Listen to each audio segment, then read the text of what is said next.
to the Bet the Board podcast, powered by FanDuel Sportsbook, NFL Week 16, a little holiday football edition. I am your host, Todd Furman, joined as always by my esteemed colleague and co-host, the one, the only Payne Insider. But before we get into all the big game breakdowns, I want to remind all of you, our loyal listeners, just in time for the holiday season, FanDuel has you covered. $1,000 risk-free bets, all sorts of enhanced odds, and some of the biggest games not only across the college bowl landscape, but the National Football League, and so many different unique ways to get a little skin in the game this holiday weekend. FanDuel.com. Use the promo code BetTheBoard. You ready to talk some games, Payne? We got a busy slate in front of us this afternoon, morning, whatever time of day it is. Yeah, a lot of games you decided to throw on my plate this week. I decided to. Yeah, let's peel back the curtain a little bit. I get a text message from you last week. There's a lot of interesting football games to watch this weekend. So I go, you know what? I'm going to be a man of the people. I didn't make the schedule. I just viewed it. I'm going to be a man of the people, and we're going to figure out a way that we can at least find a compelling betting angle, hopefully in some of these contests. Of course, John Sheeran will stop by the show later, offer a little bit of perspective from behind the counter as well. But all right, we got a lot of ground to cover, so let's get right into things. And it all starts on Thursday night with the San Francisco 49ers headed on the road to Nashville. It's the 49ers. Is that tonight? That is tonight. It all blends together. Thursday night tonight, okay. Yep. It all blends together this time of year. One day looks like the next. Monday feels like Tuesday. You get double headers every night of the week in the NFL, and here we are at this juncture in the season. So it's the 49ers. Because we're recording a little later than usual. We're like 45 minutes late here. I'm almost at the lunch hour. I debated making myself a cocktail for this podcast, but I figured it would go off the rails a little too much. Well, you can. I mean, if you decide you want to go with a little Tito's and soda or Tito's and tonic, I mean, no one's going to fault you. Should you disappear and your end of the mic go silent for, I'll just signal you and you just keep talking for a long time. The Niners, that would actually be better if we did cocktails on the Bet the Board pregame show. Maybe we'll have to bring that back for the New Year's Eve edition of sorts. There you go. 49ers, 3-point road favorites against Tennessee Titans. Total in the game, 44.5 at FanDuel Sportsbook, Payne. And when you look at Tennessee, they're the only team that comes into Week 16 with a winning record that finds themselves as a home underdog against a 49ers team that's now 1-covered 5 of their last 6. They've been a top 10 scoring offense and defense during that stretch. But the one thing Mike Vrabel has done exceptionally well is perform as an underdog. This isn't against the spread, but when the Titans have caught points with Vrabel at the helm, they're 18-15 straight up. It's actually the best underdog winning percentage by any coach since 2000. And there's no doubt this team will hopefully have a couple of key cogs back in the offensive fold. No, not Derrick Henry, but a lot of optimism that A.J. Brown and Julio Jones will at least appear to give it a go against a beleaguered 49er secondary. Yeah, I mean, let's see what comes of that, right? I mean, Tennessee's offense needs it badly. Those two guys are certainly helpful. What is Julio Jones, right? I mean, it's a hamstring injury that he's been dealing with for what feels like 3 seasons 37 now. Seasons.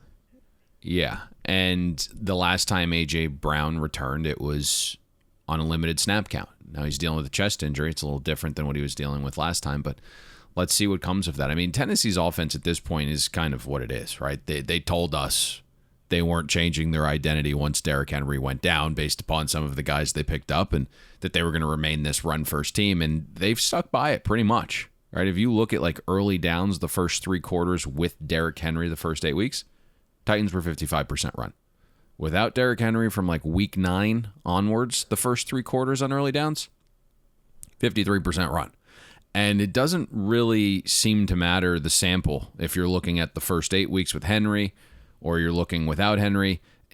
It's really been not the best production in terms of rushing EPA per play. It's just, they want to run the ball. They kind of grind it out. They hope to wear you down. It's just not overly efficient, right? It's a lot of predictable runs. So whether it's with Derrick Henry or the cast of characters they have now led by Foreman, they're bottom 3rd in the NFL in EPA per rush.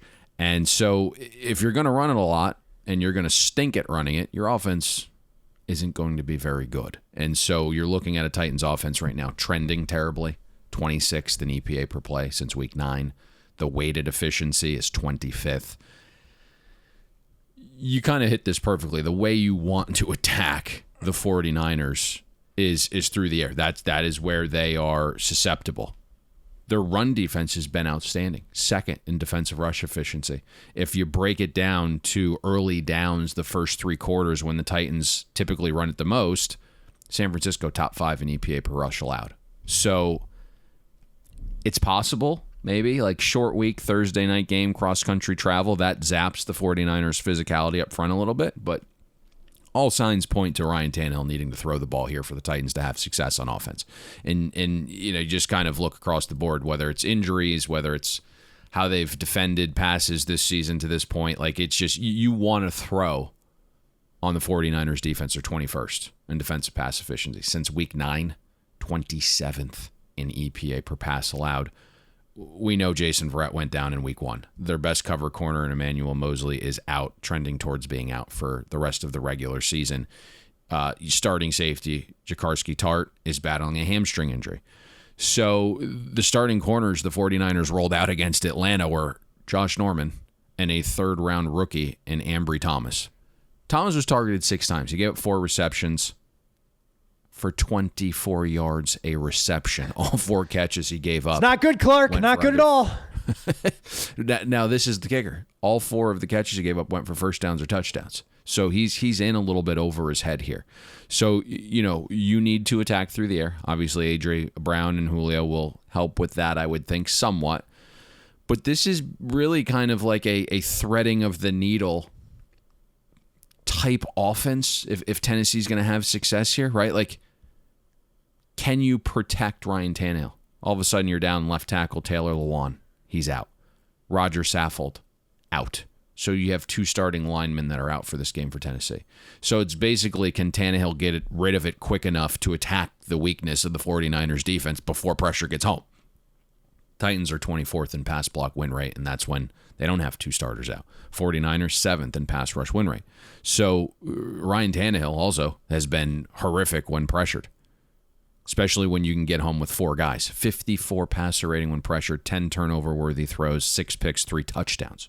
So this is like this thread-the-needle type situation where if the Titans can't run and you have to attack the 49ers through the air, but you have to keep Tannehill clean to do that, suddenly you just have to get it out quick, right? And that's basically what this becomes. Either getting it out quick before pressure gets home, or Tannehill having a very good night playing at peak with pressure on him. And neither of those things have really happened recently for the Titans offense. Now, in saying that, we're sitting here this morning. Yesterday, the Titans came off the 3.5, so the hooks are gone, and now we're trending towards potentially 2.5 here, which is interesting. Yeah, it's pretty wild to see this number ping pong all over. Of course, it's a game we highlighted on some of the look-ahead numbers. Had we not seen last weekend's results, this game would have opened closer to a pick'em. So you did see a little bit of an inflated price tag heaped on the 49ers, and obviously the hook, too much value for some folks to pass up. But just kind of building on the case that you laid out for the Tennessee Titans offense, you look at some of the raw numbers. Without Derrick Henry, points per game has dropped from 28.3 to 18.3 yards per game, down from 377 to 302. As far as Ryan Tannehill's performance, passer rating with Derrick Henry, 115. Without him, 89.4. And air yards with Derrick Henry in the mix. The Titans weren't great, but they were 18th in the league since Derrick Henry has been out. Dead last in the National Football League. Probably not the metrics that you want to hear about, knowing that the 49ers secondary is their weak link. Now, on the other side of the ball, Payne, I think this is the side that I'm going to be more fascinated to watch. When you look at the 49ers, they've averaged nearly 30 points per game over their last 6. Jimmy Garoppolo, you talked about it, and it's come to fruition. He's averaged 10-plus yards per attempt in 2 out of his last 3 games. Second best passer rating behind just Aaron Rodgers over the last 6 weeks, with 70% completions, a 10-3 touchdown interception ratio, and 8.8 yards per attempt. But he's going up against a Tennessee Titans defense that has been no slouch in their own right. It wasn't by lack of energy or result last week that they came up short against the Pittsburgh Steelers. No, it's very random that you're going to win games with 168 total yards of offense, and Titans just kind of turned it over. But, whether it's Jimmy G, whether it's the Titans defense, this is 2 units that we've kind of talked about here in recent weeks that we're just we're trending extremely well, right?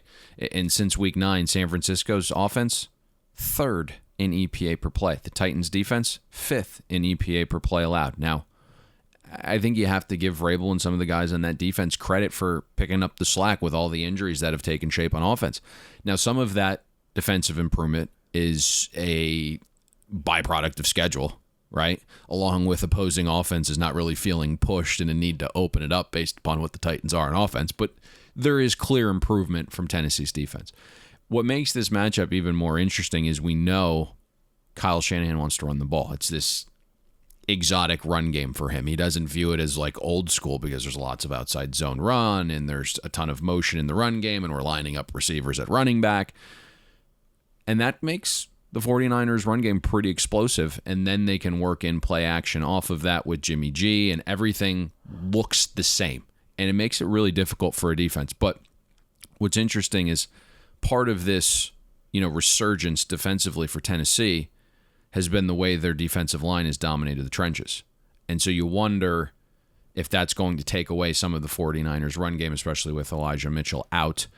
But if you're looking over this same stretch since week 9, the Titans are third in EPA per rush allowed. They're number 1 in rushing success rate allowed. Less than 30% of runs over the last 6 games have graded successful against Tennessee. And there is a decent correlation for San Francisco in terms of running the ball and winning. And in the 49ers' 8 wins this season, the average rank of their opponent's run defense is 18th in efficiency. In the 49ers' 6 losses, the average rank of their opponent's run defense, 9th in efficiency. So you go from top 10 to below average, and that seems to be kind of the barometer for San Francisco's offensive success. It just depends which Titans defense we're getting tonight, right? Is it the one that's trending towards elite since week 9, or is it the full season run defense that's below average in efficiency? And I think that ultimately determines a lot of this game. Also really important for Kyle Shanahan to play Brandon Ayuk in the slot more, right? Continue helping Jimmy G through the air. If you look at Ayuk's yards per route run, they skyrocket when he's lined up in the slot. And he's been far more involved in the game when he's running routes from the slot, because if you look at Jimmy G's spray chart, we'll call it, he doesn't throw outside as much. And when he does, he's far less effective. And if you look at Kyle Shanahan, once Ayuk got out of the doghouse, he's played in the slot a lot more. Ayuk's gone from 4.8 routes run from the slot to nearly 11 per game. And that's exactly where you want to attack the Titans through the air. So I want to see more routes run from the slot.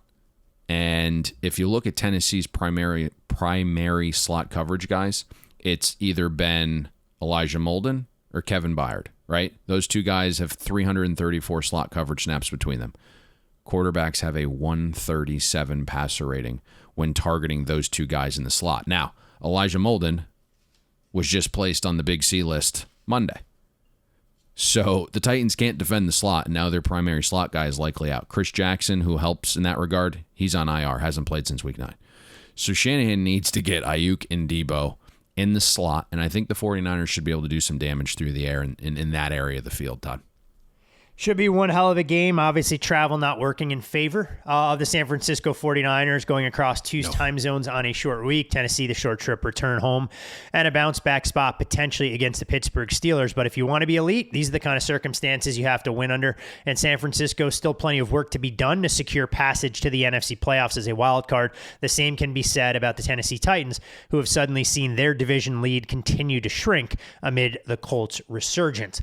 From Thursday into Sunday we go, and we'll kick things off on Christmas Day with the Browns on the road against the Green Bay Packers. Green Bay, a 7.5-point favorite at FanDuel Sportsbook. Total on this game sits at 45.5. And when you look at Green Bay, Payne, hey, look, Aaron Rodgers, we know what he's capable of doing. He's now tied with Brett Favre for the most touchdowns in franchise history, with 3 coming against the Baltimore Ravens. Since the start of last season, he's put together a touchdown-interception ratio that's in another stratosphere. 78 touchdown passes to just 9 picks. And Green Bay, they became the first team to clinch a playoff berth in this new 17-game regular season schedule. The last Super Bowl champion to do so this early was the last Super Bowl champion, to be the first team to clinch a playoff berth was the Philadelphia Eagles back in 2017. But the one thing we've grown accustomed to for the Cleveland Browns under the leadership of Kevin Stefanski Stefanski is resilience. They're 10-1 following a loss under Stefanski. The only team that's been better is actually Matt LaFleur's Green Bay Packers. Interestingly enough, Stefanski calls out his interim head coach, or Mike Pfeiffer, who is in charge of in-game decisions, saying probably not what I would have done in that spot on 3rd and short. Well, the Browns will have a chance to control their own destiny. It's not an easy road to get to the playoffs, but win out, they're probably in the mix. What do they need to do to be competitive against Green Bay on Saturday afternoon? So we know Tack McKinley was carted off with a serious injury. Myles Garrett tweaked his groin late against the Raiders. Let's see how that unfolds. Clowney was placed on the Big C list, still on it as we record. So let's monitor those situations. But the idea of potentially being down your best 3 defensive ends is troubling, especially when your secondary's been a sieve, right? 23rd in defensive pass efficiency, 21st in EPA per dropback allowed for the Browns. It's not a good combination when you're going up against Aaron Rodgers and Adams. So the key for me is the Browns on offense. Can you be that run-first offense that you want to be? That is your identity, right? Can you be efficient running and shortening the Packers' possessions? Take time off the clock. Keep Rodgers on the sideline. It's supposed to be 28 degrees, right? Do something other teams haven't, and that's make the Packers feel uncomfortable because they've led for 69% of snaps in the second half, most in the league by far. Make those guys feel uncomfortable. But it does help the Browns get Kevin Stefanski back calling plays. He is damn good at that. Substantial upgrade from what we saw, I believe, on Monday night. Was it Monday or Tuesday? Monday. And then let's see if the Browns can get back Jedrick Wills and Kareem Hunt cleared in time, because that will be a huge help if you're going to play this keep-away style. And at its core, right, this is the Packers defense, 26th in defensive rush efficiency, 27th in EPA per rush allowed, and they've faced a below-average schedule of offenses. So if the Browns are healthy up front and in the backfield, I think they're going to have success running it. And if you look, because the Packers haven't been able to stop the run, when teams get in their red zone, they finish with touchdowns. More than 71% of drives that make it to Green Bay's red zone end in touchdown. It's the second highest rate in the league. And so if Cleveland can play keep away, 6, 7, 8-minute drives that end in 7, and then defensively, if the Browns can win the variance down of 3rd down, where both you're bad getting off the field and the Packers are actually below average staying on it, that's kind of the combination staying within this number for Cleveland. What I have seen and heard on this game is some guys are grabbing the Browns above a touchdown, knowing their health situation should improve. And then the other side is kind of biding their time here on Packers teasers. So there's hasn't really been a consensus from the guys I speak with on this one, Todd. Should be a great game to kick things off on Saturday. Of course, we didn't get the early time slot with the Browns game getting pushed back. We know short rest won't work in their favor, but sometimes desperation can trump that. And when you have a lot of key contributors for Cleveland that weren't available for Tuesday's game, you'd hope that there was a little bit of energy in hostile territory, a spot where Green Bay has been one of the most dynamic teams this season, going 6-0 straight up and against the number, playing at Lambeau Field. From early in the day, though, Saturday to the nightcap, and this game has taken on added intrigue amid some of these teams' struggles and surge, respectively, for the Colts and Arizona Cardinals. Arizona, a 1.5-point favorite at FanDuel Sportsbook. Total on the game sits at 48.5. The Cards' loss on Sunday against the Detroit Lions marked the first time in NFL history a one-win team beat a team with 10-plus wins by double digits. It was the second largest upset of the NFL season, behind only the Jaguars knocking off the Buffalo Bills. Cardinals, well, they've left themselves no wiggle room to try and win the NFC West. Win out, and they'll be division champs. Lose, and they then put themselves at the mercy of the Los Angeles Rams. Meanwhile, the Colts, this is a team that's been making people money when they go out on the road. 10-4 against the number on the highway since the start of last season. It's the best record in the National Football League. When you look at Indy, Payne, bigger question marks for this team offensively and their ability to attack a Arizona defense that's been trending negatively, or on the other side of the ball, and a potential bounce back for Arizona offensively against the Colts defense that probably doesn't get enough credit for how well it's played in stretches during this 8-3 run. Yeah, I mean, let's start with the Colts offensively, and it wasn't pretty. They did enough for us all to cash. But obviously not the best offensive performance, I think, last Saturday night against the Patriots. And I went back and you watch it live, and then you watch it again on the condensed replay. It takes about 30 minutes, and then you watch some of the all-22 stuff. And it's just a weird game, right? Like, the Colts offense did whatever it wanted in the first half 5.9 yards per play, 67% success rate, 4 explosives. They only passed on 22% of snaps, and it's 17-0 at the break. Now, obviously, New England comes out, makes some adjustments. Frank Reich goes into his patented shell with the lead, and before you know it, you're in a dogfight without your best weapon in Pittman, and Wentz starts making mistakes. The flow of that game was just kind of bizarre to me. It felt like that in the moment, and then when I went back, I was like, this is just a weird game.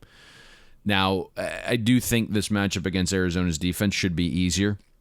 I know Arizona's defense top 5 in efficiency, but I think we've mentioned that we don't believe that. We've mentioned it numerous times throughout this season. Louder for the people in the back. Louder. Yeah. I have issues with the Cardinals defense. You know, it's just like there's like 4 players on the defense worth a damn. It just feels like all the great scheme things Vance Joseph has done to this point, most offenses kind of caught on to it late in the season, right? And then the guys that were playing way above their heads have kind of normalized their play. And if you look at the first 7 weeks when the Cardinals had J.J. Watt and everyone was playing at peak and teams were still unsure of what Vance Joseph would cook up, right? We know he's got, some zone principles in his past. We know he's gone more man in some situations based on the defenses he's coordinated and the pieces he's had. So he's kind of switched that throughout the season. But the Cardinals were second in EPA per play allowed, right? Second in EPA per dropback, third in EPA per rush over the first 7 weeks. Since week 8, without J.J. Watt, Cardinals have dipped to 18th in EPA per play allowed, 22nd in EPA per dropback. There is a clear advantage to me for the Colts, whether it's through the air or on the ground. Speaking specific to the ground game, Arizona's 28th in efficiency defending runs on first down. 16% of runs against Arizona have gained 10 or more yards this season. The Colts are the 3rd most explosive run offense. And Indy's faced the 7th toughest schedule of run defenses in the NFL. So this bodes well for Jonathan Taylor. It bodes well for Nyheim Hines. Let's keep an eye on the Ryan Kelly situation. He missed the Texans game as expected. A bit of surprise he didn't go against the Patriots, and then we later found out that unfortunately his wife had a miscarriage. Brutal story. He has not practiced yet this week. Danny Pinter, the backup center, has more than held his own as a run blocker. He's actually graded out better as a run blocker, not as good as a pass blocker, but been very good as a mauler in the trenches there, filling in for Ryan Kelly the last 2 games. And if the Colts ground game gets going, it means less on Carson Wentz's plate. It puts Wentz in better down and distances. And then it doesn't allow Vance Joseph to dial up the blitz, which he loves so much, right? The Cards blitz at like the 4th highest rate. And Wentz has made some mistakes when he's pressured. But if you look at the quarterbacks that have kind of torched this Cardinals secondary of late, it's like Jared Goff, PJ Walker. They've all had great days, right? Now you have starting corner Robert Alford is on IR with the pec injury. The Cardinals have given up a league-high 19 touchdowns to receivers this week. I think the Colts are going to be able to move the ball in offense. I also think this is a game where Nyheim Hines might see more touches than usual based upon what I'm hearing. And the Cardinals have allowed 85 receptions to running backs.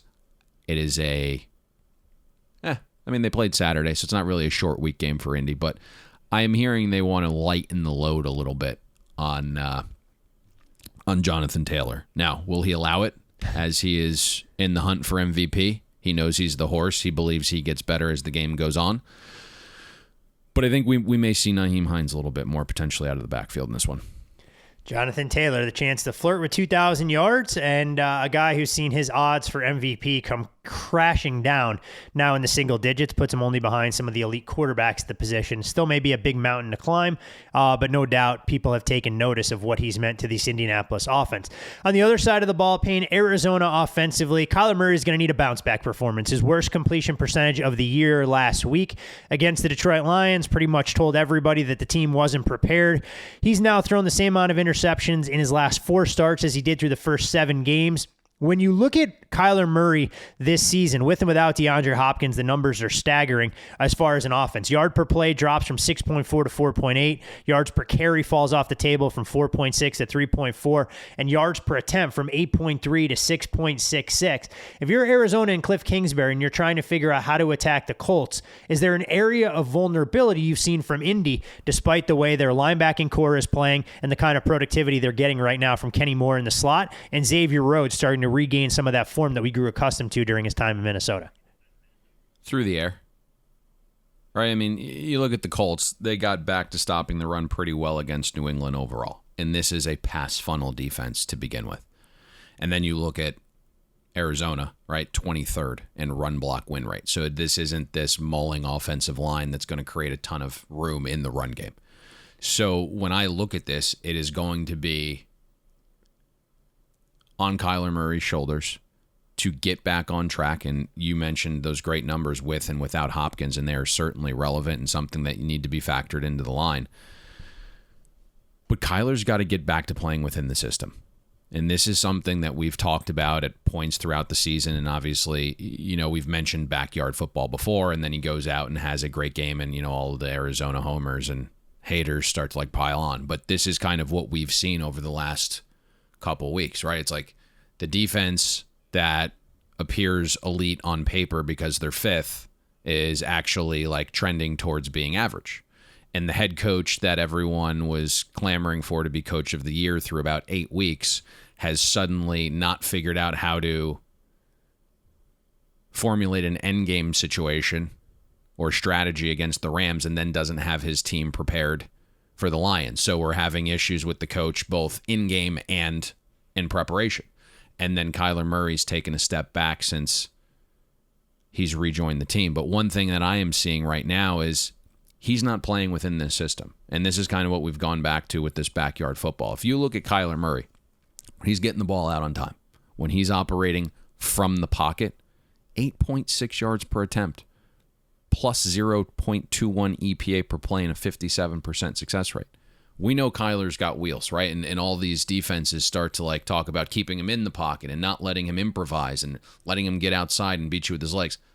Sure. But if you look at Kyler out of the pocket, his yards per pass attempt dip nearly a full yard and a half. His success rate dips to 40%. His EPA per play is a negative 0.6. So it's this battle where, sure, you want to keep him in the pocket and not make like these ridiculous runs outside. But for Kyler, those numbers indicate if he is getting the ball out on time, reading what the defense is giving him, playing within the confines of the offense, and not going this backyard route style of football, he can be more effective.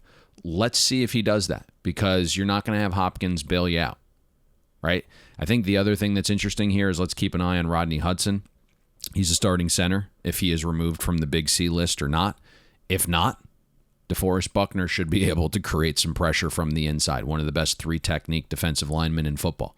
That would be a massive matchup advantage for the Colts if Rodney Hudson does not get cleared from that list. The other advantage that I do think that the Cardinals could have here is Zach Ertz. They went and acquired him. They thought this was going to be a team that could make a Super Bowl run.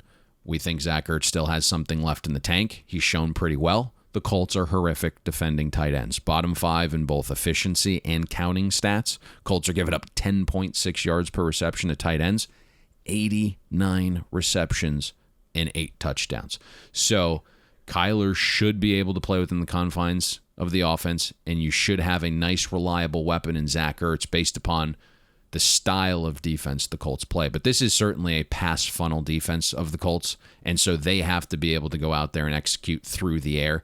Sendejo is concussed. He was already their backup safety for the Colts, so you're now potentially on your third string safety. You did mention Xavier Rhodes having a bit of another good season, not quite as good as last year. He is battling a calf injury. He exited the game against the Patriots. He's kind of been battling through this, but he's clearly not 100%.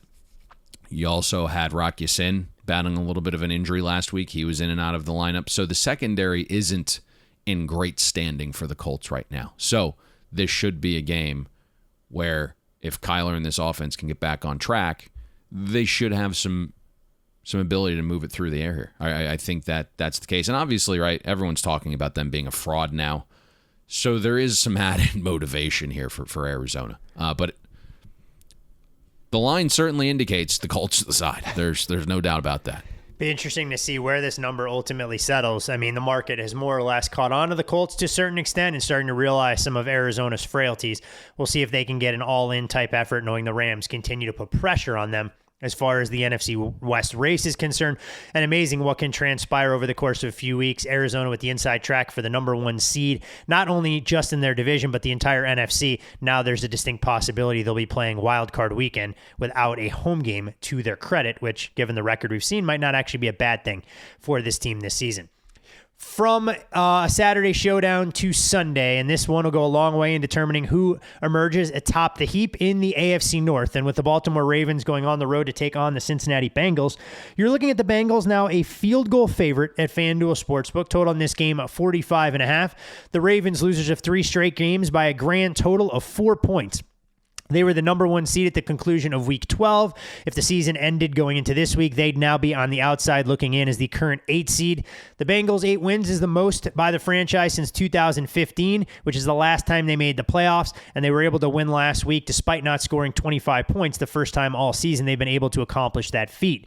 Baltimore, they've been outstanding as an underdog. Since the start of the 2018 season, they've gone 13-1 against the number catching points, and that includes 4 different quarterbacks being under center for them during that 14-game sample size. But when you look at Baltimore, Payne, their offense is going to have to rise to the occasion because defensively, this is a team that's dealing with a lot of second and even third stringers at key positions, and the Bengals had a ton of success the first time around exploiting this Ravens secondary.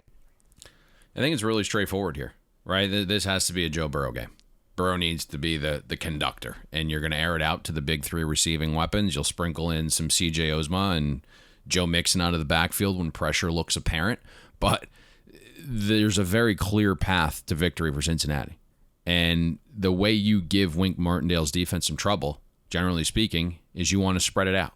You don't want to play a bunch offense like we saw, for example, the Chargers played. Too many bodies in the middle of the field is not good, right? Suddenly Wink can send blitz from anywhere. You don't know who's coming. But if you spread Wink's defense out, kind of has to tip his hand early, and good quarterbacks can beat that pre-snap pretty routinely, right? And that's what Cincinnati did in the first matchup. 416 yards passing, 10.9 air yards per attempt for Joe Burrow, 53% passing success rate, 8 explosives through the air. Joe Burrow had the second best EPA per dropback in that Week 7 matchup, and we know when you also play that style, you have to be great tacklers. And typically, cornerbacks aren't the best tacklers, especially when you have those kind of weapons. There isn't a reason to change, right? Because that is the best way to play a Wink Martindale defense, by attacking the attacker. We say that all the time, right? That's the reason why Patty Mahomes has kicked his ass. And then the strategy, I think, is even more relevant now with the situation going on in the Ravens secondary, right? Marlon Humphrey out for the year. Marcus Peters, out for the year. Deshaun Elliott, out for the year. Jimmy Smith on the Big C list. Chuck Clark, Big C list. Tavon Young in concussion protocol. So the latter 3 will have to monitor those situations, but more times than not, guys with concussions this season have not played. Let's see if Jimmy Smith and Chuck Clark get removed from the list. That might give them a chance. Those 3 still aren't the best. Right? I mean, Tavon Young's a decent slot guy, but he's been tasked with playing outside because of the situation in that secondary. But you start to also look at some of the the offenses that the Ravens have faced in semi-recent weeks. They're not the best. They haven't been able to fully attack that secondary, right? That's beaten and battered. It's Miami. It's Chicago. It's Cleveland twice. It's Pittsburgh. All those offenses are below average in passing efficiency. Then all of a sudden, Aaron Rodgers comes to town, and it's, like 8.6 yards per pass attempt. Led the NFL last week. 0.58 EPA per attempt through 3 touchdowns, average 9.2 air yards. Matt LaFleur, if he wasn't so run-heavy in that game, Green Bay scores 50. So there is a map to success here for Cincinnati against Baltimore, and they've kind of made this trek once successfully, and so now you kind of want to use that same formula here, and I think they will, and I think they can have success again. Mark Andrews' game on the other side of the ball, knowing that the Cincinnati Bengals, even a win last week, allowed Noah Fant a big catch or two, struggled the week before without Logan Wilson. And when you look at Cincy, this defense has actually been very good against the run. I have to imagine whether it's Tyler Huntley or Lamar, Baltimore is going to open things up offensively with their ability to throw the football. So based on Adam Schefter's report Wednesday, signs point to it being Tyler Huntley under center again. Obviously, I think today's practice will ultimately be the sign. If Lamar's out there on a Thursday, chances increase of him playing. But I'd much rather have a 100% Tyler Huntley than a 70% Lamar Jackson. I mean, the way Lamar was playing pre-injury and what Tyler Huntley has shown the last 6 quarters, Baltimore's in a better spot with Huntley this week, right? I'm not saying anything long-term. I still think Lamar's fine. I'm not clamoring for Tyler Huntley being better than Lamar Jackson. That's not what I'm saying. But we know he was struggling pre-injury. You don't want a mobile quarterback out there at 70% when you have a guy like Tyler Huntley that has been fantastic for the last 6 quarters. I mean, you look at what Huntley's done from the second half of the Browns game and then against Green Bay in terms of EPA per dropback plus completion percentage above expectation. Tyler Huntley's been a top 7 quarterback. Now, it's a small sample, but clearly he is comfortable, right? Baltimore has fully embraced this style of offense, right? So they didn't go with like a white statue as a backup under center for quarterback, right? They went with like Lamar 2.0. And so there isn't this massive transition that sometimes you have with a backup quarterback where we have to like redesign the offense or do what he loves best. Certainly, you know, Greg Roman is putting more things in there that Tyler Huntley likes but it's not like this reconfiguration of the offense completely, right? It's just not happening. I can't believe you're taking shots. Can't believe you're taking shots at what Trace McSorley did leading this offense in Lamar's absence last year against the Pittsburgh Steelers. The nerve of you. So, I mean, you just look, right? Like Huntley's been there for 2 years. He's gotten valuable reps in the preseason. And then all of a sudden you look at these moments that he's been in, right? Like they're pressure moments leading Baltimore back from double digits in consecutive weeks, right? High leverage, pressure packed situations. And the moment really hasn't shown to be too big for him. The Bengals defense also isn't elite, right? It's really been middling since week 8 in terms of EPA per play allowed. And the 2 offenses over that time frame that were elite hung 67 points combined, right? The other quarterbacks within that sample from week 8 are like Mike White and like a lot of Drew Lock and some Big Ben and like this downtrending Raiders offense. I also think there's some matchups that can be had here, right? And you hit this perfectly. Rewind the tape to last week on how we said Denver should attack the Bengals defense. It was Fant and Alberto. The 2 tight ends caught 8 of 10 targets for 115 yards. The Bengals have been decimated at linebacker. Logan Wilson's out again. He is their captain on the defense, the quarterback of the defense. He gets them lined up and situated. Joe Bocci, who was replacing Logan Wilson, left with an injury against Denver. So it looks like Marcus Bailey is going to make his first NFL start. I would think that bodes well for Mark Andrews to have a nice matchup here. Also promising that Nick Boyle practiced on Wednesday. He's a guy we've mentioned multiple times as being one of the best blocking tight ends. I think if he can go, that's a huge help in the run game. It's a huge help in pass protection as well. So I think there's an ability here, if it is Tyler Huntley, the way he's playing and some of the matchups that I'm seeing and some of the metrics that indicate the Bengals defense probably isn't as good as we think it is, the Ravens should have some success here as well. Also, I'm not a huge trend guy, but for whatever reason, Harbaugh gets his dudes up for these games, 8-0 ATS and same season revenge. I do think this is an interesting one, Todd, because I don't have anything on the side, but I know you and I exchanged some messages early in the week, and I said, this is bizarre, because when I look at this game, it would tell me Cincinnati's the side. But I think Baltimore is going to be the side. And we've seen Cincinnati take money as I kind of thought, but then we've heard some guys say, hey, like the Ravens are going to be the side at 3. So there could be a little bit of a battle here. I think both offenses have a nice matchup, and for full disclosure, I certainly wouldn't bet it now because 44 is really important. It's the most important key number in totals, and we're out to like 45 and even 45 and a half some places, but you and I both went Monday morning over 43 and a half here. I think there's potential because the market's a little stupid sometimes, where if Lamar gets actually announced out, you're going to get 3.5 this with Tyler could cause the total.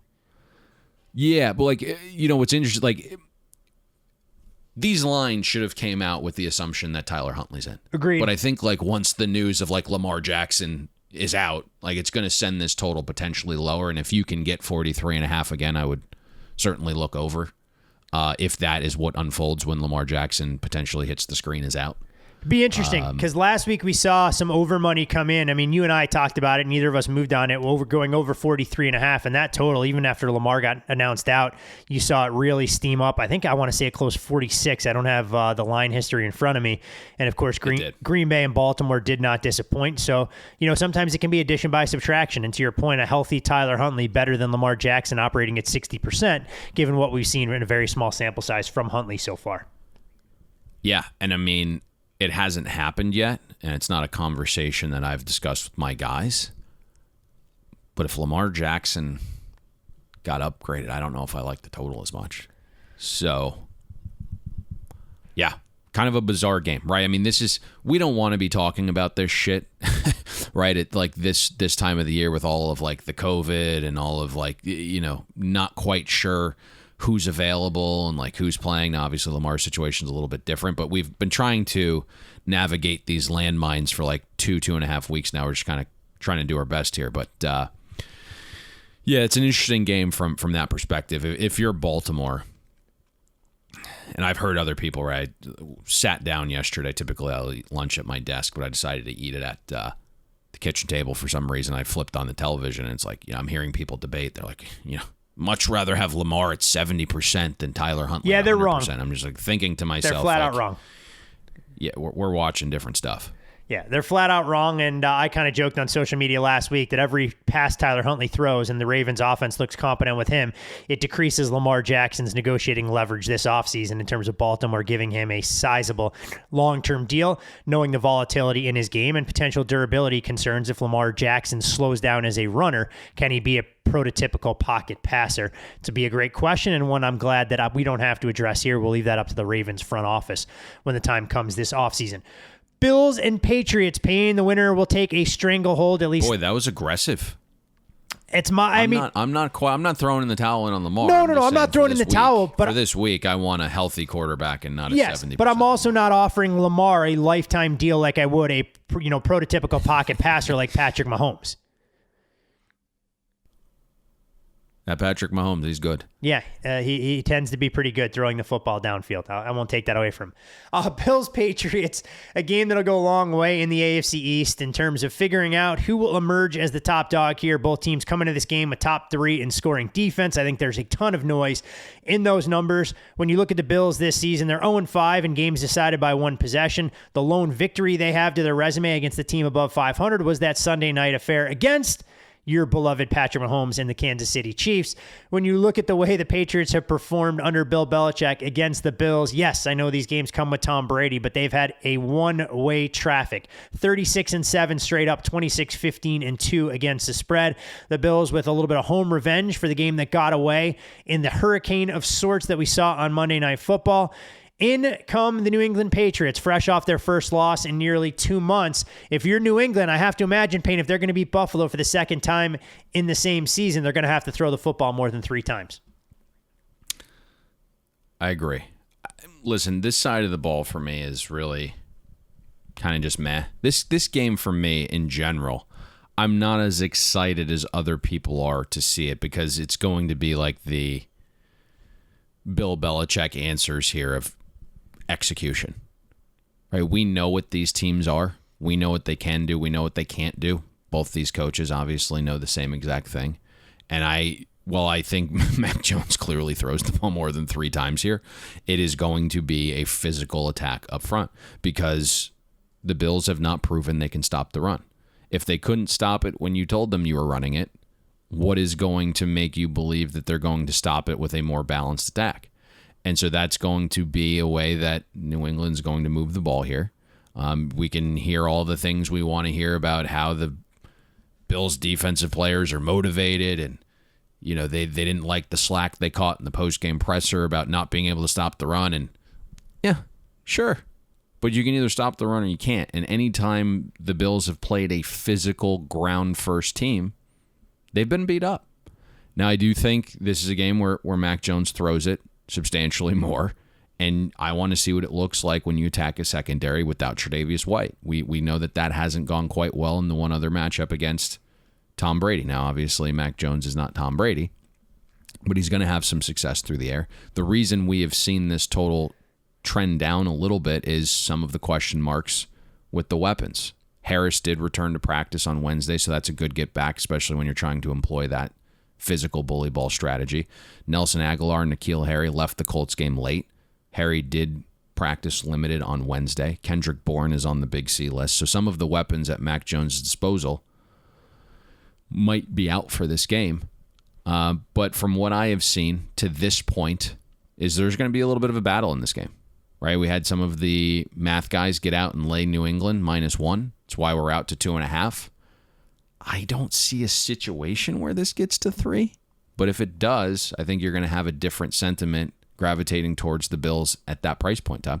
Yeah, there's no doubt about it. I think this is a game that a couple weeks ago, in my opinion, held a lot more intrigue than it does watching the rematch here. But I think from a number standpoint, to your point, we know exactly what should be expected as far as the market and its response. But I'm not sure, given what I've seen from the Bills, other than that second half comeback against Tampa, they haven't shown me much when they step up in class, and the New England team coming in off a loss, an extra day to prepare. I'm not quite sure I'll have it, even if the number gets to 3, to get me invested here in a Buffalo ticket on Sunday. I think what's really interesting is this is effectively the AFC East championship game, right? It's super high leverage. If you look at some of the 538 percentages in terms of what happens here to Buffalo if they were to win this game versus lose it, massive game. And to me, the intrigue comes with Buffalo's offense, right? Like, come on, Brian Daboll, you got to come out guns blazing. Right? That to me is the biggest question. That to me actually has intrigue on the other side of the ball. And I think we've talked about this throughout the season, right? The way that Buffalo is constructed and where they play their home games, especially if you plan on hosting playoff games, it doesn't really mix, right? So Daboll's wanted to be able to try and play left-handed when that time came. And we now know Buffalo isn't built to do that, right? The offensive line isn't good enough, below average in run block win rate. The running backs aren't good enough. Like Singletary's performing 3% better than an average running back this season. Moss, 5% below an average running back this season. And then when you go back and you look at that first meeting in week 13, even though there were 28-mile-per-hour winds and 55-mile-per-hour gusts, once Daboll actually let Josh Allen throw the ball, Buffalo was able to move it. Right, the Bills' last 3 drives went to the Patriots 17, their 6, and their 13. The problem is, Buffalo came away with 3 points. So I think Daboll really needs an aggressive approach here from the onset. And you look in that first meeting, when Daboll ran it on first down, which he did 12 times, the runs gained 2.3 yards per play and had a 25% success rate. He passed it 12 times on first down, so a 50-50 balance. The Bills averaged 7.8 yards per play and a 67% success rate when throwing on first downs. And again, that was in the wind. And the problem is, like, the first down runs were so bad that you were actually forced to throw on third down into the wind in known situations. So you really not only made poor decisions based upon early down efficiency, but what it led to was Belichick being able to come up with some pressure packages in known situations on third down. And so that can't happen here. And I understand what Daboll's concern is, right? He's worried about his offensive line, if it can hold up. And we'll have to monitor the John Feliciano situation. It's a guy that we continually mention on this podcast, returned last week against Carolina, I believe, then hit the Big C list. This week could be out again, right? But if you look, Josh Allen was pressured on 32% of his dropbacks in the first meeting. Then you follow it up in the Tampa game. Josh Allen was pressured on 34% of his dropbacks. Then last week against Carolina, pressure on 51% of his dropbacks. So it's going to sound crazy, but to me it doesn't matter. Throw the ball. And I think the same thing we pounded the table for in the first meeting and in most of these high-leverage Bills games, I think it has to come to fruition here if Buffalo is going to compete, right? More early down throws. New England's far more vulnerable through the air than they appear on paper, which you kind of hinted at the top there, a little bit of a paper tiger. And then you need Josh Allen in the run game, especially in short yardage and when the Bills enter the green and red zone areas, right? Josh Allen has to be called on to use his legs. That way the Bills can finish drives with 7 and not 3. So you're going to see lots of RPOs, I would think, lots of verticals. If neither is there, then Josh Allen takes off and runs, especially if New England's going to live in zone, right? Let's see what unfolds with Emmanuel Sanders. But this is a Diggs-Gabe Davis game, who's come on strong of late. It's a Dawson Knox game. Brian Daboll needs to have the same energy he had last week when he's running up the score on Carolina here. I don't want to talk about it. That aggression. I don't want to talk about it. Brutal. That same aggression, right, on 4th and 2 up double digits with 2 minutes to go where you're chucking for touchdowns. Like, be that guy from the opening kick this weekend, and you live and die with Josh Allen in the most meaningful game of the season. Oh, we'll see exactly what we're going to get from these two teams. New England wins. They pretty much cement themselves division champions. Buffalo came into the season with expectations. It was Super Bowl or bust. The team has looked anything but a Super Bowl contender, but all it takes is getting hot down the stretch, building some momentum, and seeing that can carry you forward. Clearly for Buffalo, it'll go a long way if they can go on the road at Gillette and not only cover, but win this game outright as modest road underdogs. To Sunday Night Football, Payne, where it's the Washington football team and the Dallas Cowboys. Third straight week, we see a line of double digits in prime time. It's Dallas, a 10-point favorite at home. You're looking at a total on this game, 47 at FanDuel Sportsbook, starting to see some 46.5 pop up elsewhere in the betting marketplace. The Cowboys won the first meeting just a few short weeks ago, 27-20, built a very comfortable 27-0 lead before Washington scored 20 points unanswered, and it was a blocked extra point that kept them from getting the backdoor cover on the closing number of 6.5. When you look at Dak Prescott against Washington in his career, 8-1 straight up, 7-2 against the spread. He's gone over the total 7 of those 9 games. Dak has been dominant in division games, 23-6 straight up, 21-7-1 against the spread. Numbers as far as success rivaling only Patrick Mahomes in those regard. But when you look at Washington over the last 9 games, they've transitioned back into being an under team. Their totals have averaged 39.6 points per game. We'll see if the defense can rebound on a short week. The one takeaway from Washington against Dallas the first time around, they employed a ton of zone, and Dak Prescott really struggled for extended stretches. What does Washington have to do, maybe not only to cover, but to flirt with potentially winning this game outright and keeping their season that's on life support very much in the thick of things? So this isn't a game we would talk about if it wasn't Sunday Night Football. And there was a little bit more question marks, I guess, surrounding this game 24 hours ago, but now we know Taylor Heineke has been upgraded. And so in terms of the line, let's start there. This was 11.5 yesterday. The spots that had it open, a couple of guys grabbed the 11.5 anticipating Tyler Heineke would be announced up. If this were to slip below into the single digits, I think there could be a different mindset, and you could see potentially Dallas attacked at that point. I think what's interesting is this total opened somewhere around where the last one closed. So the first meeting, which was back in week 14, opened 49.5, got sent down to 47.5. It fell 47, but it required 2 defensive touchdowns to even get close there. And so when I look at Washington, they did have a little bit more success in the second half moving the ball than they had in the first half, obviously. But it comes down to being able to protect Taylor Heineke. Can you do that? And I'm not sure they can, right? There's still some issues along the offensive line with injuries at center and some of the COVID guys, right? Brandon Scherf was on the Big C list, added late before the Tuesday game against Philadelphia. So that is something to watch. And if you look at Washington's offensive splits with and without Brandon Scherf in terms of their ability to run the football, scary situation. So if you can't run the football on Dallas, and then all of a sudden you're dropping Taylor Heineke back to pass with that offensive line and those 3 pass rushers Dallas have, it's trouble.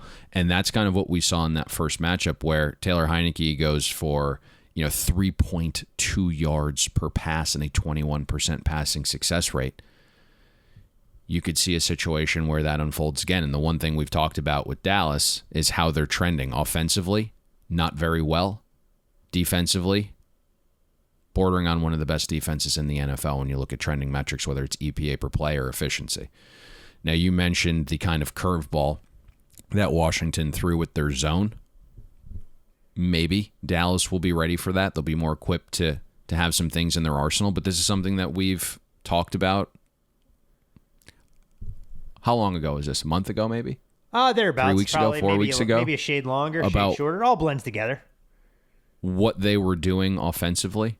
And we have seen this with Kellen Moore, where he looks like a different offensive coordinator early in the season. Maybe he's doing something in the offseason where he's making adjustments or he's throwing new things out there. Then come middle of the season, the offense starts to tail off a little bit. And that's really what's transpiring here. So for me, when I look at our number's like 9.9 on this game. So there wasn't a ton of value either way, but I completely understand the thought process of getting out and taking the 11.5, knowing Taylor Heineke would be upgraded.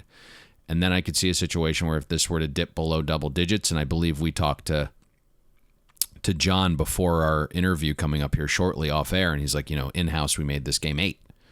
So I think that's interesting. I think there's going to be a little bit of battle here on the side, but ultimately I do see this total trending downwards off the 47, which is a key number. Yeah, speaking of John, and you referenced the interview that we recorded before jumping on air today to break down some of these games.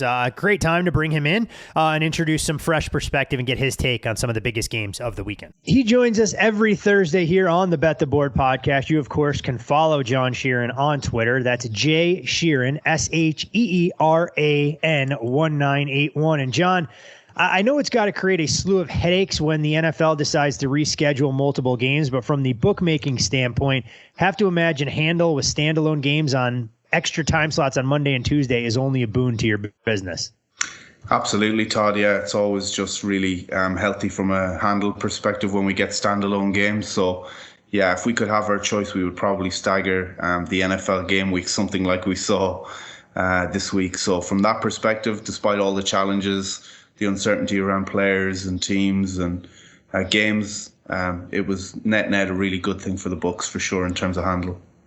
We always love to get your take on some of the bigger decisions, both for the players and for the house. Suffice to say that the Lions winning outright, along with the Baltimore Ravens barnstorming back down 14 points, two of the better decisions that you guys were able to get to fall the house's way last weekend. Yeah, I think the Saints and Buccaneers was probably even better than any of them. The handle was almost double what it was any other game on the game week.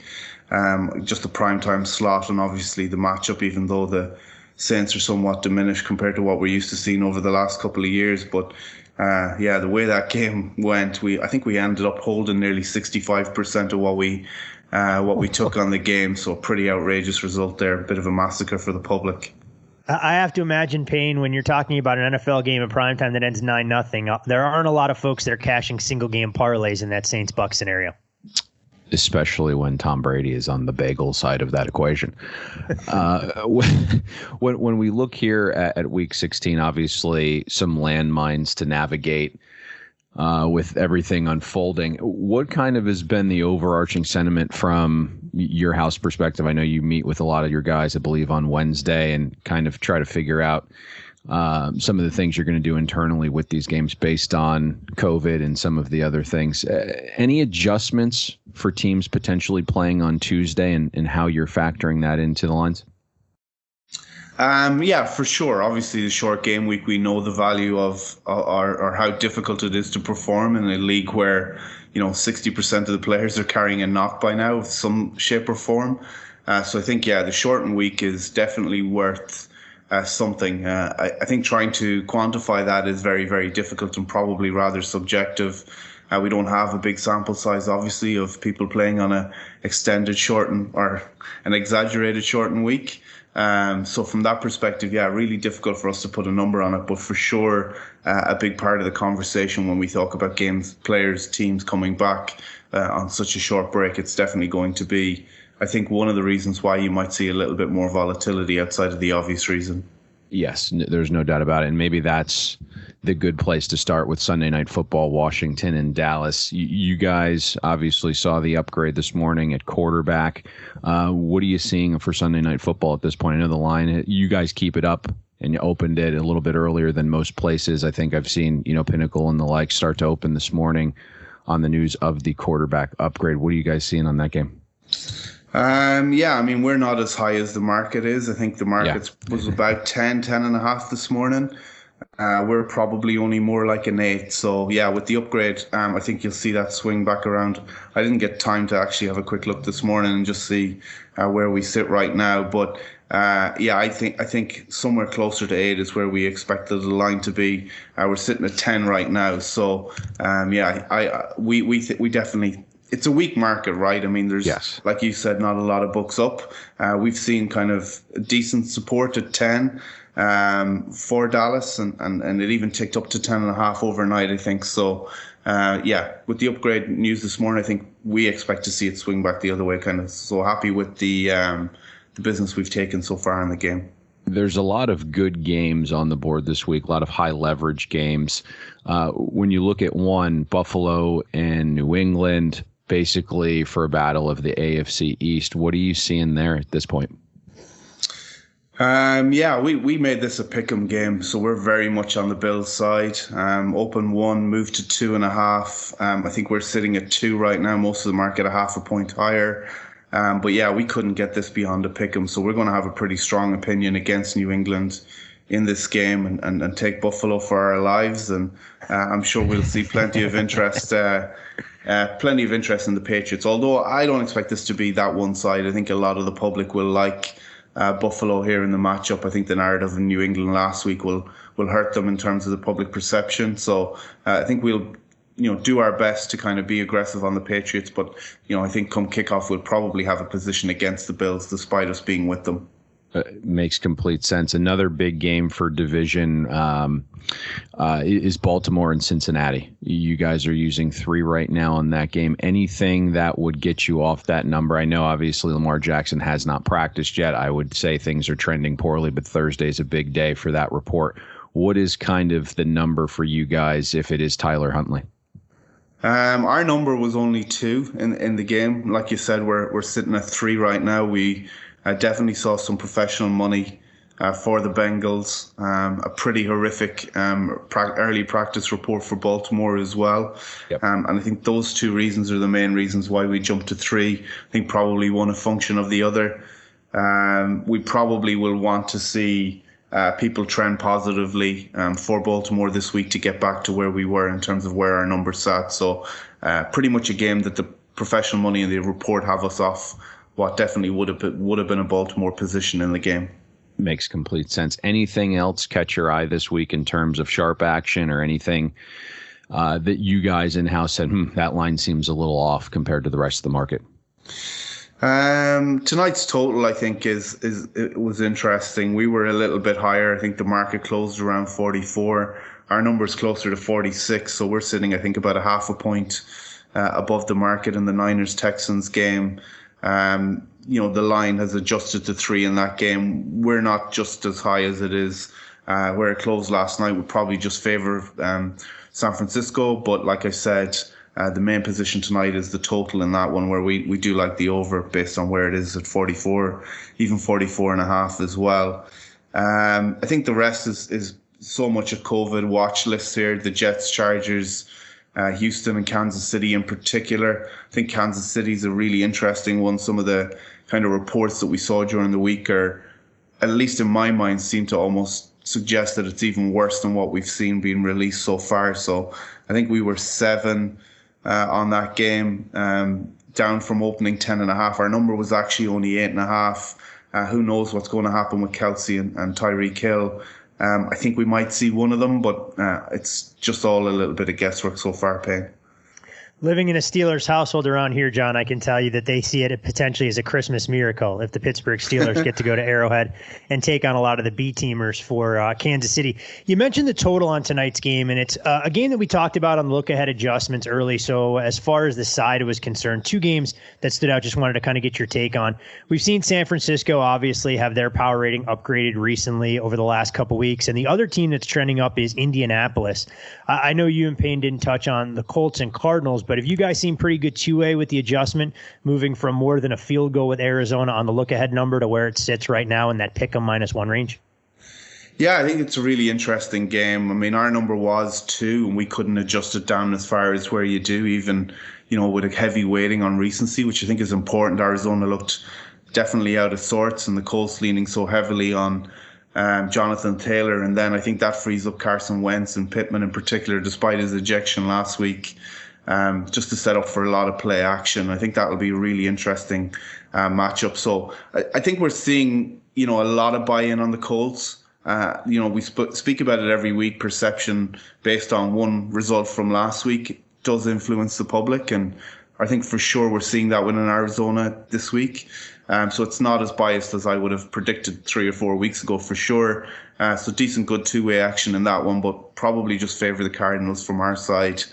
And then tonight's game, look, I think the Niners, we were very, very high on them at the start of the season. I think they got through a dodgy enough October, finished the month strong, and have been really excellent since Kittle's been back in full form. I think, everyone's high on Garoppolo now all of a sudden. I'll never be completely sold on him.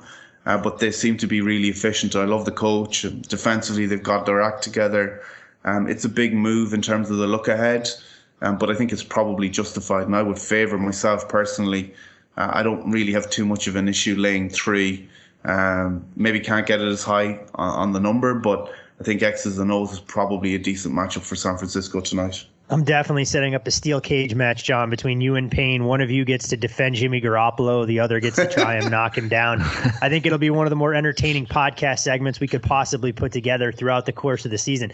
Wait, one last thing before we let you go and send you off on holiday break, John. We've seen a lot of movement in some of the other, player markets, so to speak, whether it's defensive player of the year, MVP. I don't want to get into the specifics, but just how popular are these for our listeners? I know they get a lot of talk and they're bantied about in some of these NFL markets. Do you guys see more and more appetite from the players to get involved, especially when there's marquee players in the race and the numbers are so close? Yeah, I mean, there's a lot of interest in them. I'm glad you brought them up. It's something we don't really talk about a whole lot, to be honest. And what I see with the awards is obviously a huge amount of volatility. The public in particular get cast on the idea of really hot starts. And, you think about someone like Kyler Murray at the start of the year. And I think the one thing that you forget about always here is injury and the lack of, or how difficult it is to get through a regular season, 17 games unscathed. And, we see that play a huge part. To see Jonathan Taylor almost challenging Aaron Rodgers and Tom Brady, it's just reflective of the season he has. It looks like he's going to get very, very close, if not past 2,000 rushing yards this season. And it's always going to be difficult, but a lot of buy-in on him. For sure, people not giving up on Mahomes just yet, given how strong he's been. And then Stafford's been really volatile. I don't necessarily think that Brady and Rodgers deserve to be as strong favourites combined as they are. But yeah, I think history would tell you probably have to look to a quarterback. But yeah, really, really good markets, really a lot of interest from the public in them. But we do see a lot of volatility, and they're generally good markets for us because, people do lose foresight of the idea that, they're not superhuman. It's always crazy when you look at one data point. Tom Brady goes from being an odds-on favorite, struggles in prime time, and now finds himself a shade better than 2-1 on the FanDuel Sportsbook. And, of course, one player that's been on the move quietly. I'm not sure he's going to have enough in the tank to win it, but watching Cooper Kupp go from upwards of 200-1 now down to 33-1, given his value to that Rams offense, should be a fascinating narrative to follow over the next couple weeks as he continues to knock down receiving records that some of the all-time greats have been able to hold. John, can't thank you enough for your time, not only this week, but every week throughout the course of football season. As always, I want to wish you and your family a very happy holidays, and hopefully you get at least 3 or 4 hours off on Christmas Eve or Christmas Day to spend with your girls at home. Thank you very much, and same to you and the listeners, guys. Have a great holiday, and I appreciate you having me on all season. Payne, we don't do a ton of it around here because I think it becomes more fodder for sports talk radio than anything else. But to John's point, it is interesting that the growth in popularity you've seen of some of the ancillary markets for the player awards that widely weren't available other than in the offshore realm years ago because they were voted on, and how much public narrative can swing some of those betting markets more so than on-field results. Yeah, there's no doubt about that. And I think they've increased in popularity because, again, it's like a futures market that has the bet a little to win a lot element to it. Not typically for me.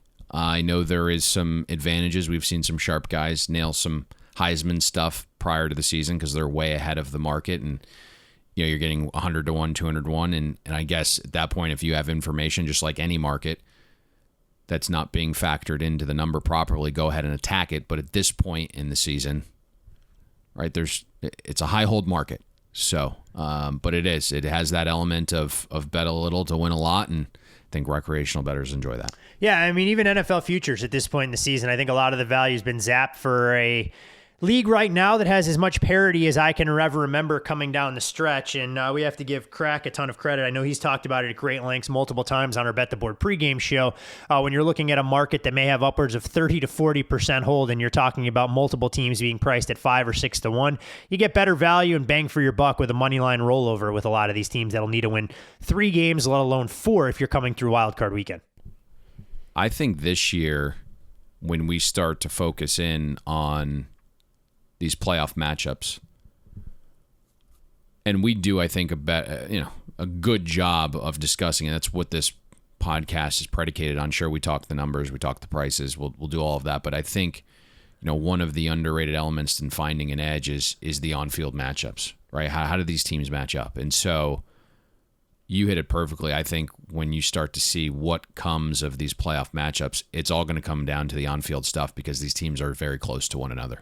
And I think it unfolded that way a little bit more even this week. Right? I mean, Tampa Bay, that Chris Godwin loss is massive. Right? Let's see what it means for Leonard Fournette. They're talking about now being shelved for the rest of the regular season. What impact does that have on seeding? Because we know Tom Brady in Florida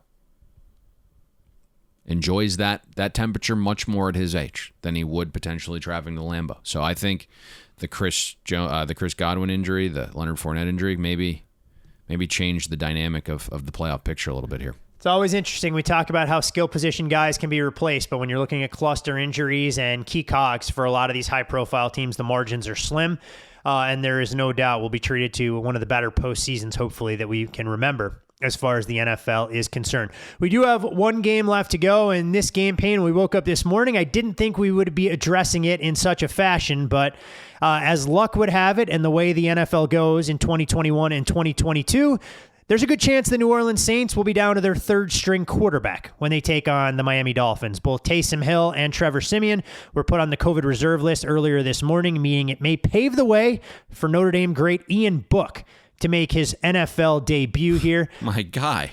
That's my guy.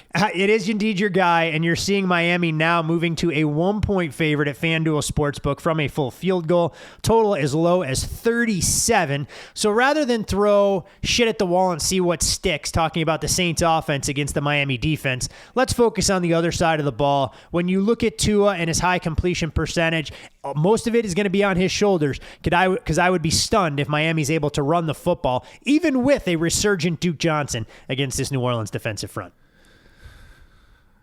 You liked his teeth. I'm going to buy you a pair of... I don't think I could pull it off. I really don't think I could pull it off. When I go out and you can't work the gold grill. When I go out and do grocery shopping, I walk to sports books, I show up to dinners, I'm not sure I can pull off a gold grill. Oh, man. He was having a day. Back home, I think he had like 80 friends and family there, and hopefully anyone who used Duke Johnson in the DFS and had the foresight for that was rewarded handsomely. Good call there. Duke Johnson, Craig Reynolds, and Jared Goff, all part of a winning lineup last weekend in the DFS ranks on FanDuel. Yes. Duke Johnson's a guy that we've always thought was better than perception. Like, we were just waiting for him to get involved more in Cleveland. It's like, he's big enough that you can use him as a running back. He's only the Miami Hurricanes all-time leading rusher. Like, you can get him the ball. He's not just a pass catcher. So I think what's interesting about this matchup, and obviously you threw us for a little loop here. I didn't see that on the screen because I didn't have my screen all the way that low. I got to tell you, after the upset win last week, the schedule wasn't overly difficult down the stretch for New Orleans to screw us on our win total. So I'm not too upset about this breaking news. I'm upset that I don't have 3.5 in my back pocket right now. That's for damn sure. So we can talk about that a little bit, but we'll talk about the line later. We'll ask. Yeah, I'll answer your question here. I think anytime, right, you're digging into the Miami Dolphins on the offensive side of the ball, it typically starts with their offensive line. And, Chris Greer has put a ton of resources into the O-line at this point, and the young guys haven't totally panned out. Miami's dead last, 32nd in pass block win rate. PFF grades Miami's O-line at 31st in pass blocking. The Dolphins' O-line 18th in adjusted sack rate allowed. So below average, despite Tua having the third fastest time to throw. He gets rid of the ball quickly. There's a lot of talk about Miami's offensive line improving. Maybe slightly, right? You could say when factoring in the opponent, Miami's O-line played its best game over the last 2 seasons against the Panthers' defensive front, and that'd probably be true. But if you look, Tua's still been pressured on 31% of his dropbacks since returning in the Baltimore game. And I think the Saints' defensive pressure numbers have been wildly deflated based upon health, right? Marcus Davenport's only played 8 games this season. David Onyemata's played 8. Cam Jordan's missed some time, right? They're all back healthy, with a total at 38, and it's going to obviously come further down now without the quarterback situation. Sacks and pressure can change the game, whether it's field position or we know the kind of quarterback Tua is right now. He's an anticipation thrower. He probably gets the ball out too quickly at times, and that's the reason for some of the bad interceptions, and we know Lattimore likes to jump those routes. If Miami's O-line can protect, and I think that's a big if, they obviously have a chance, a much better chance now if it's Ian Book, but they're not going to be able to run, to your point, I don't think. It's going to be a rowdy crowd in the Dome. It's a blackout. I think it's going to be a packed house, so communication gets a little bit more difficult on Monday night during a holiday week in my mind. There's only one starter along the Miami Dolphins O-line that has more than 2 seasons of starting experience. Now, we kind of talked about this coming in, that the price prior to this COVID news was interesting, right? And I know we kind of teased it last week or just kind of made note of it a little bit, that a couple of my guys started getting more fascinated with look-ahead lines because their limits increased and they acquired a few more runners. So Miami plus 3.5 was one of their bets early. And then I looked at our power numbers, and had this game been played last week, New Orleans -1 was the number. So I fully got the look-ahead play. And then all of a sudden you had a weird situation where the Dolphins struggle with the Jets, right? Completely struggle. It's tie ball game in the fourth quarter. And New Orleans shuts out Tom Brady, wins outright as an 11-12. I think they even closed 12 some places as a 12-point dog. And yet the reopen was 3. So there was just kind of something funny there. And if you just kind of removed the 2 names and the players and kind of treated the market like a stock sheet, like a signal would come up, be like fishy, something weird here, that could be the case. You also do have to wonder about Miami's resurgence. I would, again, prior to this news, I was thinking to myself that they certainly were playing at peak, and this resurgence has come against, the Texans and the Jets twice, and the Giants, and a downtrending Carolina team, and a downtrending Baltimore team, and the latter, you get on a short week Thursday night game. It feels like, a lot of people at the time didn't have a ton of strong opinion on this game, but it certainly didn't shock me that Miami started attracting a little bit of money yesterday. Like, it went down. Maybe it was part of this news, right? Someone had some news internally, which is certainly possible. But we saw this kind of trend towards soft 3 a little bit, and then obviously the news has changed this dramatically. Yeah, I don't know where we go from here. I don't have my quarterback numbers in front of me because I didn't anticipate both quarterbacks going down. You're an Ian Book guy. Tough to be. Yeah, I am. I like Ian Book better than everybody, but and I'm not a Taysom Hill guy. But or Trevor Siemian just kind of, yeah. Well, yeah, I mean, Siemian can actually can throw the ball a little bit, especially if it's Sean Payton, right, devising things. Now, full disclosure here, is this shocking, right, that the quarterbacks have it? Who do they interact with? Right, they're going to interact with Sean Payton, who just went on the COVID list late last week. It was Sean Payton. So it's not a shock that this is ultimately what happened, and so that becomes like the situation with like Nick Sirianni as well. Why did we start seeing some? I'm going left here. Why did we start seeing Giants money in the market yesterday? Well, as soon as Nick Sirianni got hit, like it's not like Nick Sirianni is this brilliant guy, and he does call plays a little bit, but the thought process was, hey, let's just grab 10.5 here because he was touching and feeling and talking to Jalen Hurts all week. So it's the potential of Jalen Hurts being down as well. So Minshew, baby. Minshew mania again. Right. Get this down to 7. Lay the 7 with Gardner. Who knows if that happens with Hurts? But like this is kind of the point here is like once the coach gets it, it's not ultimately shocking that the guy who calls plays and is in close contact with his quarterbacks, suddenly they get it as well. As I filibuster here to look at my numbers, and I don't like Taysom Hill relative to perception and market, it's like we're like a 4.2 downgrade to Ian Book. So right in line with where FanDuel has moved it, albeit through a key number, though. Yeah, so. it's right, exactly. Now, I don't know what's today. Thursday. Going to be tough for those guys to clear. Out, right? Yeah, going to be tough for those guys to clear. Even with the new rules they implemented this week. Yeah, exactly. So, you hate to say this. Let's see where this reopens. But a team that just won 6 straight games, and now you're down to technically your 4th string quarterback, right? I mean, you lost Jameis as well. Yep. It's going to be nothing but Miami money. So, by the time this releases, it'll probably be too late. But, for our purposes, as we're kind of just sitting here talking between the two of us, it's probably not a terrible idea. Even though it's late, you could probably see a situation where you lay Miami money line and still, come game time, have an opportunity to probably take the Saints +3.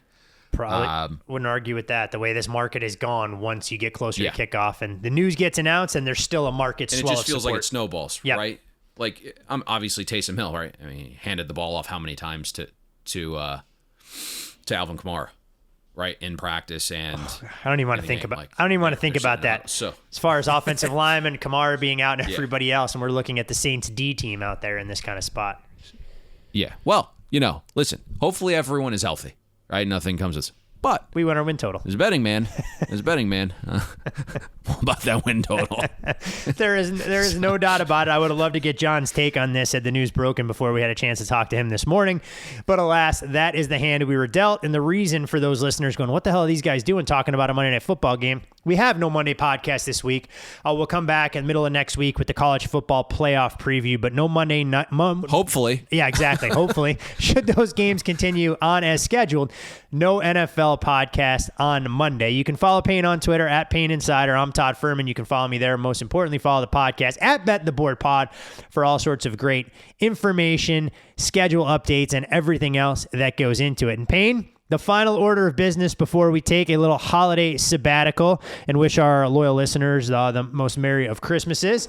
Where do you see a potentially investable opportunity in NFL Week 16? We were all set to go with 4-6-8 Minnesota Vikings +3. And literally, as you're asking me the question, the game comes off the board because of Delvin Cook testing positive for the Big C. I knew we couldn't trust those Florida State guys. I always knew you couldn't trust a Seminole. So you are catching me off guard here because that's where we were going. I don't want to give out something I don't like as much, and I hate punting on a holiday podcast, nor do I really want to have to come back Sunday and give something out, but I think that's the best approach because the game's off the board.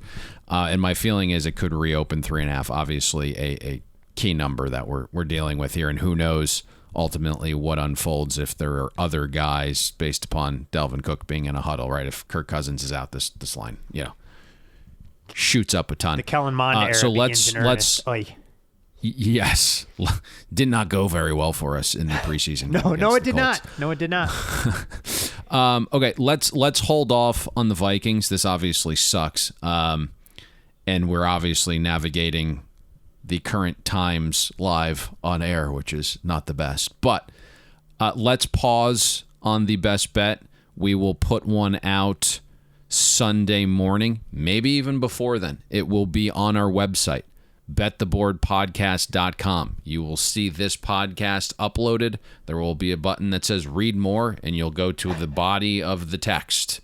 In there will be the best bet. I'm not going to specifically say a time because I don't want the website to crash, but that's where the best bet will be. I just think it's better to hold off on the Vikings till we see where this reopens and ultimately who else could also be impacted. The real short way. Unfortunately, that's the case. The way to shortchange all this, Payne, would be to us to just kind of, throw something in the air, figure out a best bet for Thursday and call it open and close with the 49ers and Titans. But I know our listeners, I appreciate us going the extra mile, I should say. And obviously we were all set to, like Payne mentioned, to deliver the Minnesota Vikings as the best bet. But in this day and age, hey, look, everything's fluid. It can change in 12 seconds. It can change in 12 minutes, let alone in the 12 hours, etc. So unfortunately, this is what we talk about all the time, right? Like, everyone, I shouldn't say everyone, most listeners are treating this as a hobby, right? And we talk about this all the time, right? Like, this is a market, right? It changes within seconds. This is the stock market for sports. The other one, there was a total that I liked that we were contemplating the first half on. The problem is Pinnacle, Heritage, Grande, right? Circa, Bet Online, Buckeye. Like, no one's open in the first half on that one, also because of some quarterback issues. So I can't even gravitate towards that first half under. Okay. Sucks.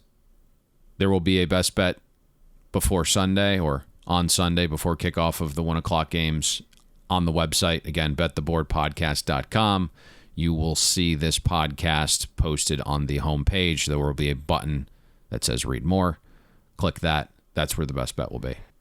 12:26 p.m. Eastern. I think it's time for a cocktail.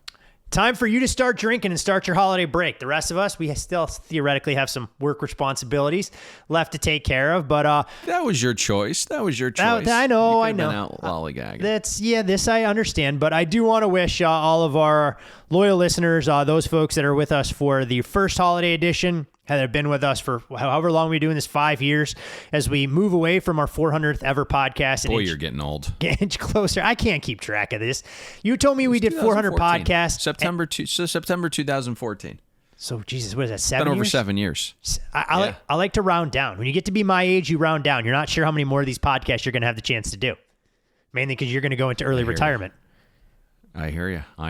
So you're not supposed to say that, apparently. I thought I was told that. Yeah, it is what it is at this point. So I do want to wish everybody the happiest and healthiest of holiday seasons. Enjoy time with your family, friends. Hopefully a few winners out there, both in the NFL ranks and college. Do you have any life advice you want to share with a lot of folks out there before we take a little sabbatical and reconvene next week? No, nothing. Merry Christmas.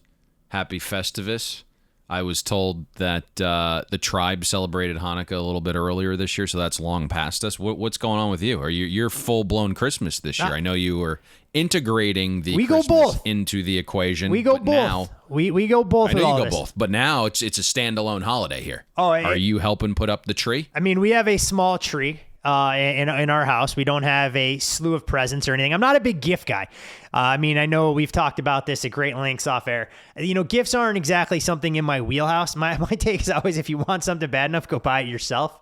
Probably not the best approach, and it may change, obviously, when I have future generations to try and contend with. But we have plenty of a festive decor here. We will be playing host. Are those in the top shelf of the freezer? How's that looking? Which in the top shelf? You know what? I'm old. I'm old, but I'm not that old. All right, asshole? Okay, good. So good. Uncle Payne is going to be the gift giver. Yeah, you're gonna have. They're gonna be like just talking about me all the time. You better be careful. I want PS. You better be PS7. You better be careful around here. You better be careful around here because for all we know, there are a bunch of little Paynes running around South Beach somewhere that may be coming home one day to knock on the door, asking for their comeuppance. So you have to be careful if you want to try and hurl stones in my general direction. But yes, holiday festivities here in earnest on Saturday. Plenty of NBA basketball, we can hope. Obviously, plenty of NFL. And I know what'll be on the big screen in your household will be the Camellia Bowl between Georgia State and Ball State because you are a big college football guy, especially on Christmas Day, going head-to-head with the National Football League. Yes. The today's bowl game at 3:30. Just taking some money. Yeah, I figured you were going to bet it. I sent it to you. I know. I figured you were the one moving the market here. Sent it to you. No, I was not doing it currently. No. Always fun to adjust and do this on the fly. Apologize to all the loyal listeners. Obviously, not our intentions here. Wanted you guys to be able to kick back, relax with already having your Bet the Board best bet in for the weekend. But we also realize... Me too. Yeah, exactly. We also want you guys to have the best opportunity to make money on each and every one of these best bets that we share. So good things come to those who wait, and unfortunately, that will be the hand we're dealt as far as NFL Week 16 is concerned. So on that relatively somber note of sorts as far as sports betting is concerned, any other parting shots you'd like to share? No, that's everything. All right. You can follow Payne on Twitter at Payne Insider. I'm Todd Furman. You can follow me there. Most importantly, follow the podcast at Bet the Board Pod. Visit the website as well for your NFL Week 16 Sunday best bet when it's posted. In the meantime, best of luck with all of your bowl endeavors and wherever else the wagering world takes you. And hopefully we'll see you at the window.